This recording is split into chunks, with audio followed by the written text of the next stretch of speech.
to another episode of the City Guys podcast. Today we're going to recap the last match week against Real Salt Lake, and then we'll quickly talk about the Gold Cup final as well that happened this past weekend. So, Varun, how you doing? I'm doing pretty good. I mean, this is I think this is the first time we've done the City Guys podcast in person. Yeah. So, I mean, that's exciting, but let's get straight into this game. I mean, at Real Salt Lake, in Salt Lake City, I don't know, what were your thoughts about this game? I mean, a 3-2 loss away, but there were some, kind of highlights. I don't know, Klaus is still scoring, of course, was it his 6th goal, I think. Mm-hmm. Might be 6th or 7th goal of the season, so Klaus is still in form. What are your thoughts? What are your thoughts about this game? Yeah, I mean, coming into this game, I didn't really have a lot of optimism. No. Real Salt Lake's pretty close to us on the standings, but we're missing a lot of players, especially on our back line, which kind of worried me. I mean, we were starting JGR and Josh Yarrow at center back, and then we also had a left back from the academy team who actually played very well. Yeah. But, I think defensively it was not a very great game. I think both JGR and Yarrow had really poor performances. A lot of the goals, I mean, Yarrow scored their own goal in this game. I just feel like the defense is just not very strong. I mean, it's crazy to think that this team had 4 clean sheets to start the year, and then now our defense is just atrocious again. I completely agree. I mean, I don't know. This is that back line was genuinely horrendous for this week. I mean, we've had so many injuries. I mean, Kessler's out, Baumgartel's out, Jonas Horn is gone. I think back to Austria. Mm-hmm. So we basically no one. We have no depth at this point right now. We're on our last straw. I mean, JGR and Yarrow starting is a crazy duo. I did think that the academy player Orozco, he had a good game. I thought he played pretty well actually. I don't know. It's gonna be interesting to see if we get a left back going into the summer window. I hope that we do, because I don't know, Jaden Reed is kind of 50-50. I feel like he's a good squad player, but not a starter. Yeah, I kind of agree with that as well. He offers a lot going forward, but defensively, he's kind of an issue. He's very mistake prone. He makes a lot of very careless mistakes. I agree. I think he's a good rotation guy, good sub, but I think as the long-term starter, he's probably not good enough. So I do think a left back makes a lot of sense for the transfer market. But I think just talking about this game specifically, I actually thought that City trailed very early in this game. The 6th minute, Real Salt Lake scored, and then they scored another one right before halftime to go up 2-0. So at that point, I mean, there was really no hope of this team. It seemed like this game was completely over. But I did like that City did come out with a little bit of fight. Klaus did get one back off a corner kick in the 51st minute. And then after that, Josh Yarrow had that own goal, which, to be fair, wasn't... I think we should talk about that. Yeah, that own goal, to be fair, he was just trying to play the ball. And, it just took a bad bounce off his foot. But let me ask you this. I know that the current rules are that, so basically what happened, right, was that one of the wingers for Real Salt Lake passed it in. I think the other winger was offside, but since Yarrow touched the ball and it went into our net, it counts as an open goal rather than an offside goal. Yeah. So let me ask you this. Do you think that this is a stupid rule, should be changed, or what are your thoughts with that?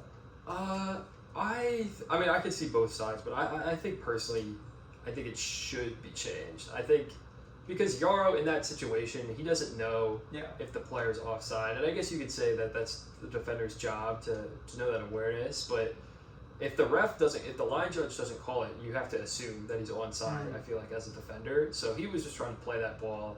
Yeah, it took a bad touch. Yeah, he could have done better there to avoid knocking it in his own net. But at the same time, had he not gone for the ball and let the Real Salt Lake player get it and score it, it wouldn't have counted because it would have been offside. Yeah. So I think because the Salt Lake player was offside and he was directly influencing the play, I think it should have been an offside goal. I don't think it should have counted. At least I think that's what the rule should be. If a player is directly influencing the play, which leads to an own goal, and he's offside. I think the goal should be offside and shouldn't count. But again, going down 3-1 like that, and then City actually had some pretty good scoring opportunities, I felt like, after this. They were really surprisingly aggressive and were able to create a lot of chances. They did score off another corner, I believe it was. Yeah, the other one was a corner. Kind of took a weird bounce. Yeah. But on Fama, it gave the goal to Josh Yarrow, but I think it was kind of like 50-50 between him and Orozco who got the goal. It could have also been an own goal. Yeah, it was just a weird balance. I think Hartel got the assist for whatever that goal was. But yeah, at the very end of the game, there was one more chance for City to equalize, to get that 3-3 equalizer with Klaus. It was like way deep in the 90th, 93rd minute or something. It was one of the last kicks of the game. But yeah, Joao Klaus, I don't know who passed the ball to him. It was a pretty good cross. Yeah, Joao Klaus just completely missed the net. It was kind of a routine finish for him, basically. Yeah. That was an easy header for him to score. At least put on target, but he completely missed the net. Yeah. That kind of just goes back to what we've been kind of talking about for the past, like, since the season started, actually, where finishing is a big issue for this team. We cannot finish our dinner, man. I mean, that's all I gotta say. But, I mean, it was still a rough game. I thought Real Salt Lake completely outclassed us. Yeah, I mean, I agree. Yeah, the Klaus miss at the end of the game. He had a free header, wide open post, and he shot it wide. Yeah. Which, I mean, if we would have gotten a point from this game, I felt like that would have been a very good result, considering, like you said, I mean, we were very thoroughly outplayed. I felt like it would have been a pretty unfair result, I feel like, based on how the teams played, but we would have definitely taken a point away from home. So, yeah, kind of unfortunate he couldn't finish that chance, but at the end of the day, it doesn't really. 1 point isn't going to change much. This is still one of the worst teams in the MLS. Yeah. And I feel like at this point, the playoffs are just like completely out of the picture. Yeah, I was gonna talk about a lot of like different like news sources and stuff have kind of like ranked us as the worst team in MLS. They've ranked us at 30th, below LA Galaxy, which, I mean, that's fair enough. LA Galaxy is now 3 points behind us. Yeah. But when they were 7, 8, 9 points behind us, like at least like a month and a half ago. So yeah, before the LA Galaxy game that we played them, the 3-3 draw, they were pretty far behind us. Now they're catching up. I mean, LA Galaxy's gotten a couple more draws, another win in there. So I don't know. I do think that St. Louis City might actually be down there as one of the worst teams in the league. I mean, yeah. I don't know. Like, what are your overall thoughts? Like, what are we supposed to do at this point of the season? We got to start getting some results. I mean, that's 3 losses in a row. 4 of our last 5 have been losses. It's just an absolutely brutal stretch from City. And yeah, I think if we finish last in the West, that's just an absolute disaster. And it definitely does seem like a possibility. We're only 3 points ahead of LA right now. LA has been playing better. We just look absolutely terrible. Like, we've had some very favorable matchups. I feel like a lot of winnable games recently, and we just have not been able to get anything out of them. Even against LA, I mean, we barely were able to get a draw in that game. We needed a last-second Klaus goal to get a draw. So, and that was at home. So I don't know. I feel like the City team. I don't completely disagree with the fact that they might be the worst team in the league. Honestly. Yeah, I mean, going back to what we talked about like last week, I think. What do you think this team needs? Like, do you think, I don't know, in the summer transfer window, do you think that we're gonna go all out here, like another kind of transfer window like last year, where we get multiple different guys? What are your thoughts here? What do you think we need? I mean, it's tough because we spent so much last summer and we brought in so many guys, and we've had so much player turnover that I feel like it doesn't really make a ton of sense for them to completely change the roster at this point in the season. I feel like it would make more sense for them to just stick it out, especially since we have no chance of making the playoffs really anymore. It would make more sense to just stick it out and then wait till the offseason to make huge changes. But they have been looking at a few guys, mostly defenders from what I've seen. There's a couple left backs, a couple center backs. Which does make a lot of sense. We need a left back, and a lot of our center backs are older and honestly not very good. So I do think those are two key areas that City does need to improve on. Like I said last episode, I am kind of shocked that we're not really looking at a ton of midfielders, because I feel like that's the biggest area of need, especially with Leuven not really playing anymore, and with just how poor our midfield has been this year. I really would have thought that would have been the key focus for like a transfer window or for some new additions, but it doesn't really seem like that's the case right now. No, I mean, there was... I think that getting a right winger should be kind of up there, since we kind of have no one who can kind of play that right wing role. I mean, Jean de Silva's there. I guess he's more of like a left winger. Pompeu mostly plays left wing. We're kind of using Connor Valum or like Hartel kind of swinging in on the right. Sometimes Toysher. I think if we get like a kind of an actual right winger, which there was that Paraguayan guy, Arche, I think. Yeah. Which he was pretty good. And then another thing, I mean, we have just put Rasmus Alm on the season-ending injury list, so that opens up another international roster spot. So yeah, we could get that one Polish left back, could fill him in there.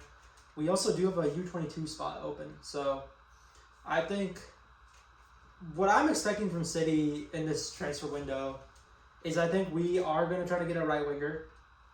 And then I think a center back is more likely than a left back at this point, in my opinion. I think getting a left-footed center back. There was that one Senegalese guy, who is, I think, a U22 player, so he would fit right in on that. So, I'm not really sure. I think maybe a couple players come in, and then I do think that Rasmus Alm will probably be one of the players to depart at the end of the season, most likely in the January transfer window. So I think that's mostly nothing too serious from St. Louis City. Yeah, I think it's tough because I don't know exactly where this team needs to go from here, because I feel like this season's just been such a disaster and it's just been tough to tell with the change in managers as well, like how much of it is due to the managers or how much of it's due to the players. And that's kind of why I think it makes more sense for them to just kind of stick it out with the current players they have now and see if they have anything with any of these players, or they just need to completely blow up this roster. But yeah, it's going to be a long season. I feel like it's the same story. My bad. I feel like it's the same story like every week. But yeah, I don't really have too much more to add. Yeah. How about let's move on to the Gold Cup final? Yes, I mean, we're not really moving on to anything too much like better here in a way. I mean, the USA facing Mexico in Houston. I mean, a 2-1 loss, I feel like, was generous from Mexico. Yeah. We scored early in like 3rd minute. Chris Richards. I think that was the only highlight of the game for the United States. We got utterly dominated. Yeah, I mean, 2-1 doesn't really reflect, I feel like, how the game went. It was pretty much a domination for Mexico. There were a couple, like you said, the Chris Richards free kick at the start of the game that gave the U.S. the lead. Very nice. I feel like set pieces have been pretty solid for this U.S. team, which, credit to the coaching staff, I guess, for that. And Sebastian Berhalter, who I believe was the one that delivered that free kick, has been very solid. I feel like on set pieces, other than that penalty that he took, for the U.S. But other than that, I feel like we couldn't control possession at all. We really had like no good attacking chances until the very end of the game, and even then, we didn't really have a ton of opportunities. So yeah, it's very tough, I feel like, to be optimistic about the U.S. national team after that game. And it had been a good tournament. I felt like even though the U.S. hadn't been playing super well, they were able to scrape by and were getting results.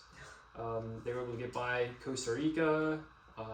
They were able to barely get by Guatemala as well. And I feel like we just ran into a much better Mexico team, which, I feel like the conversation for, or the discourse, I guess, with the U.S. national team right now has kind of been more about the players that weren't playing than the ones that were. I think if we have our starters, we probably win that game. I do think we have a better first choice 11 than Mexico's first choice 11, but at the end of the day, we didn't have those guys. Some of them because they were playing at the Club World Cup, some of them because they just didn't want to play. So you can't really hold that against Mexico, really, because they played the team that were in front of them. They deserved to win. So congrats to them on that. But I just feel like this U.S. team hasn't shown really any improvement. If anything, it's been what we've seen these last few years has just been worse than what we saw during the 2022 World Cup cycle, and that to me is very worrying and frustrating. Yeah, I completely agree. I mean, looking at all of our players in this game, I thought Chris Richards had a pretty good game. I love what I saw from Chris Richards. On that, I think it was the first goal for Mexico. Was that the Raul Jimenez one? Yeah. That one is kind of shocking for me to see Tim Ream on that, because Tim Ream, of course, like watching that goal, Tim Ream could have stopped that goal. It's kind of like, yeah, Raul Jimenez had an absolute rocket, but the defending from Tim Ream was very shocking. For having a player of his age and his experience, it's. I think he attacked him with his. I think he stepped in with his left foot rather than his right foot, which is a very shocking decision for me because he had to kind of turn his entire body rather than kind of sticking his foot out.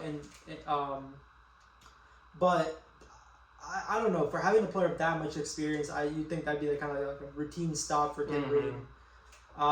Diego Luna, a player who's been popping off every single game for the United States, last couple of games at least, kind of like the USA star boy of this tournament.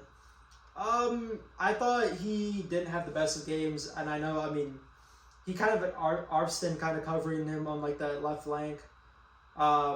So he kind of had to drop in, kind of play a lot more defense than he usually does, rather than playing in centrally. So I don't know. I thought Tillman had a pretty good game.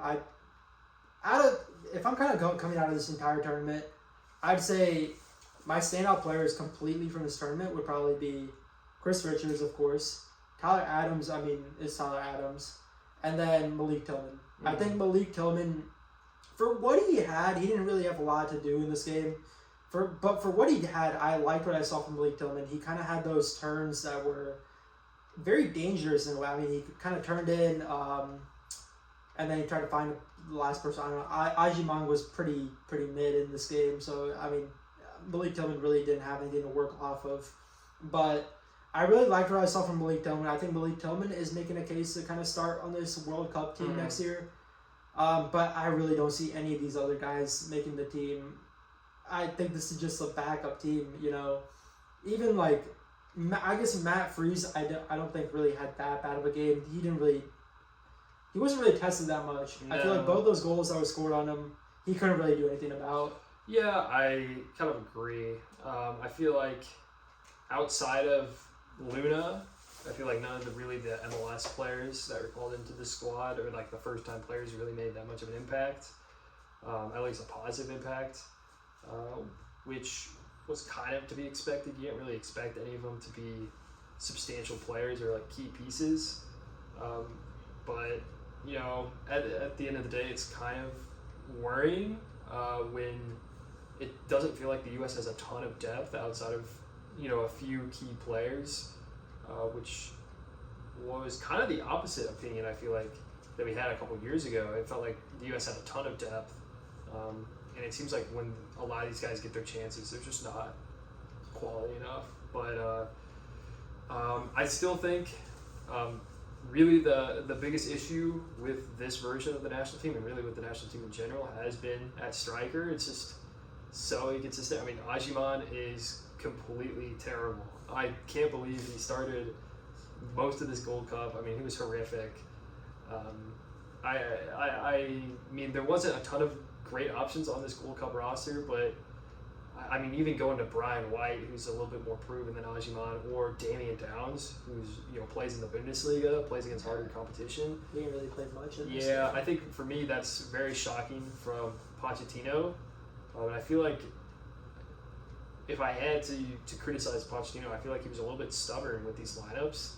He basically played the same starting 11 throughout this entire Gold Cup, which in theory is good. You're kind of building chemistry. I see what he was trying to do there, but there's clearly several players on this team that were just not very good. I mean, Arfiston struggled throughout this tournament. He had that really good goal against Costa Rica, but outside of that, he was pretty poor. Yeah. Ajiman, terrible.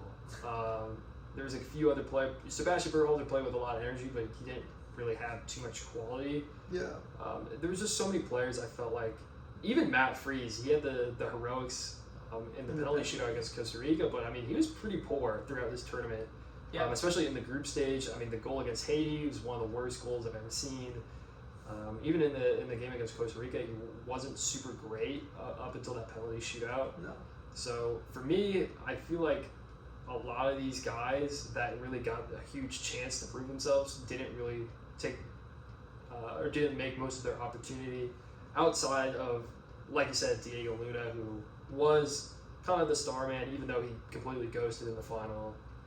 And Malik Tillman, who we knew was a really good player, but I feel like has solidified his spot. If we were making a first choice 11 right now, I honestly would probably put him over Gio Reyna as the starting cam. But we kind of knew he was going to make the roster anyway, so it's not like a big revelation, I feel like.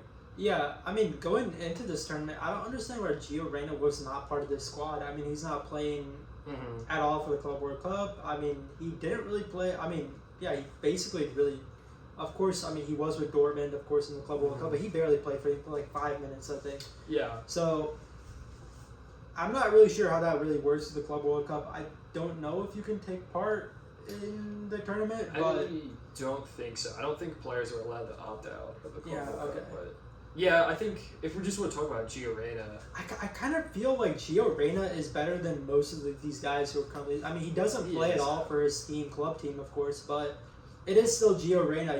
He's one of the better U.S. national team players, at least in the past. And then, Matt Turner, of course, not getting the start. I think come 2026 next year, I think Matt Turner is still our goalkeeper. I'm not really convinced with anybody else. I mean, goalkeeper is another really big weakness that we have. Matt Freese, if anything, I think he's like a second or third choice backup. I mean, Zach Steffen has been injured, so I think Zach Steffen might have started over him if he was healthy. I think he probably would have too. So I don't know. Matt Freese might not even make the team next year. It is very possible. But yeah, I think we didn't really come into this, of course, with our star players, I mean, Pulisic, McKinney, all those guys. But I do think that, I don't know, if I'm kind of taking away anything from this game, from this even tournament, is that we're not really getting anything out of this. It's just kind of it's our last competitive tournament for the World Cup. But none of these players that are currently probably playing will even make the World Cup team, except for Chris Richards or Tyler Adams. I agree. So you're just kind of playing pointless games at this point. Yeah, I kind of agree with that. I feel like in that sense, it is kind of a problem in a way where I feel like you'd want your team that's going to play in the World Cup to be playing now and getting experience and getting results. But at the same time, I don't think like this loss is like the end of the world because most of these players aren't going to be on that World Cup squad. Like this is not vindicative of how the World Cup team is going to go. I feel like the last Nations League where we did have most of our starters playing, and we lost to Panama and Canada. I feel like that was much more of a crisis than this was. And yeah, we did make the final and we very nearly won. I know there was that controversial handball in the box that they didn't call, or maybe shouldn't have been a handball or whatever. Everyone's kind of had their opinion on that, but like the USA could have won this game. Like if a couple plays went differently, the US could have easily won this. So it wasn't like a completely like humiliating loss by any means. But I don't know. I think in terms of the national team, this was our last competitive game until the World Cup.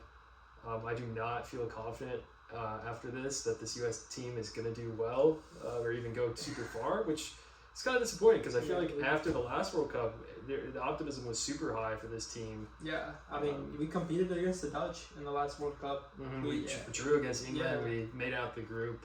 I mean, yeah. It just feels like I don't know. I think probably within the next week, I think we should make a U.S. national team kind of state of like the U.S. national team video, kind of go over everything. But I mean, those are just kind of our immediate thoughts after this game. So I don't know. Do you have anything else to add for this? No. But yeah, I mean, looking at St. Louis City this weekend, actually, let's move back on to St. Louis City. We're playing Portland at home. I think it's a Sunday night game. Yep. So, what are your thoughts about City here? It is a home game. Yeah. We do better at home games. We do play better at home. We did recently play Portland, so there is that. And we very nearly got a result from that game. We should have gotten a result, honestly, because I felt like we played decent in that game. So I think, Portland, a very strong side. They're fourth in the West. Yeah. But, I don't really have too much to add other than we just need to get results. Like, we just cannot keep losing games. At some point, we got to turn the tide. So, I don't know. I don't know when it's going to be. I don't even know if they will. But, this season we got to get some results here. Yeah, at this point, this season might be a wash. But, I think I would like to see at least some fight. I want to see what Critchley's game plan is, because this guy could very well be our coach, our manager going into next season. So I would like to see like what his schemes are, kind of his tactical plans and stuff. Just because he is now probably going to be competing for a starting or for an actual spot to be the manager of St. Louis City come next season. So. I think getting results is the most important thing here, especially at home. I mean, we are a very good team at home. I think that, we won one game away. I mean, it's nothing. I don't know. We've been actually pretty ass away, but at home we get a lot more results. So I think Portland coming here, we kept them pretty close last time a couple weeks ago when we played them. So I'd like to see a draw at least. Yeah. At least a draw. I think it's definitely possible for them to get a result in this game. I'm going to predict a 2-1 loss. I'll go a 2-2 draw. Okay. I think it'll be a little bit more high scoring. But yeah, I don't really have too much more to add. I mean, we're in a rough spot right now for St. Louis City. But anyways, guys, thank you so much for watching this video. I mean, we're not in a good spot, but hopefully St. Louis City comes back with a result. We will be making a U.S. national team video at some point within the next week. So, thanks so much for watching, and we'll see you in the next video.